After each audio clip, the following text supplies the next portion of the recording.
Histórias de uma cartomante. Relatos de Márcia Dutra, guiados pelo invisível. Sabe aquela sensação de que tem algo observando, mesmo quando ninguém está ali? No começo, eu não entendi.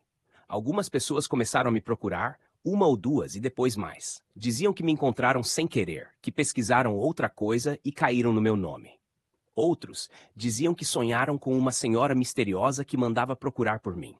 E o mais estranho é que todos eles, sem exceção, diziam a mesma coisa. Eu era cliente da cartomante Maria. Mas eu nunca tinha ouvido falar dela. Só que essas pessoas continuavam chegando, uma a uma, de forma inexplicável, sempre com a mesma história, sempre carregando algo inacabado. Foi então que eu comecei a ligar os pontos. Não era acaso, não era algoritmo. Era como se mesmo do outro lado essa mulher ainda estivesse cuidando.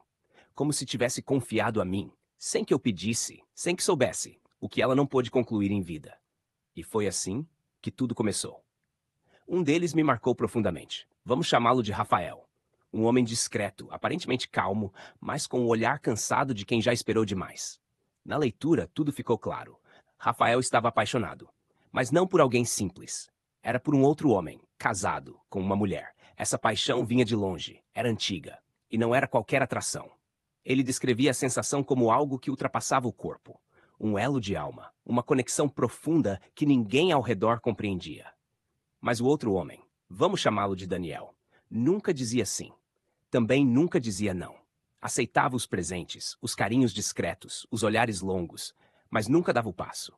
Era como se tivesse medo de se entregar, de se descobrir, de ser rejeitado por uma família que esperava dele um papel que não condizia com seu coração. Rafael dizia, é como se ele estivesse preso, mas preso dentro dele mesmo. E eu fui percebendo que esse não era o início da história.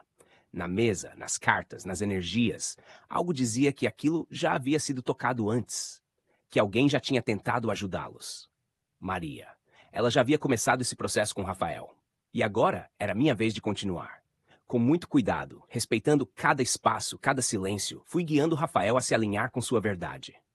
E aos poucos, Daniel começou a dar sinais. Sinais de quem já não queria mais viver uma mentira. Até que um dia ele veio. Simplesmente apareceu. Disse que estava cansado de fingir, que não sabia o que viria depois, mas que não queria mais viver longe do que sentia. E foi nesse dia que eu senti aquela presença. Sutil, calma, como se alguém, ali, finalmente tivesse descansado. Outra cliente me procurou poucas semanas depois. Clara, mais velha, rígida, o tipo de mulher que carrega peso nos ombros. Mas a dor dela não era recente. Vinha de longe. E tinha um nome: Helena. A filha, anos sem se falarem. Brigas antigas, palavras atravessadas, orgulho dos dois lados, mágoa que virava doença no corpo. Clara me procurou em busca de respostas. Mas o que ela precisava mesmo era cura. Durante a leitura, vi que Maria também havia atendido Clara no passado. E agora, mais uma vez, a missão era continuar. Com o tempo e o equilíbrio que só o invisível compreende, a ponte foi sendo construída. A filha, que dizia nunca mais querer ver a mãe, um dia respondeu uma mensagem. Depois um café. Depois o silêncio quebrado por lágrimas. E o perdão. Naquele reencontro, o que foi dito nem importa tanto. O que falou mais alto foi o abraço. Demorado, sincero, libertador. E de novo, aquela mesma sensação, de que algo se encerrou. E alguém seguiu em paz.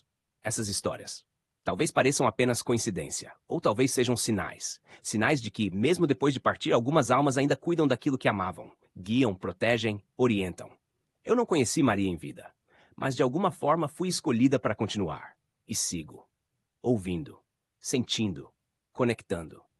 Eu sou Márcia Dutra, e esses são apenas alguns dos relatos de uma cartomante. Relatos que talvez sejam apenas histórias, ou talvez não. Talvez sejam mais reais do que muita gente imagina.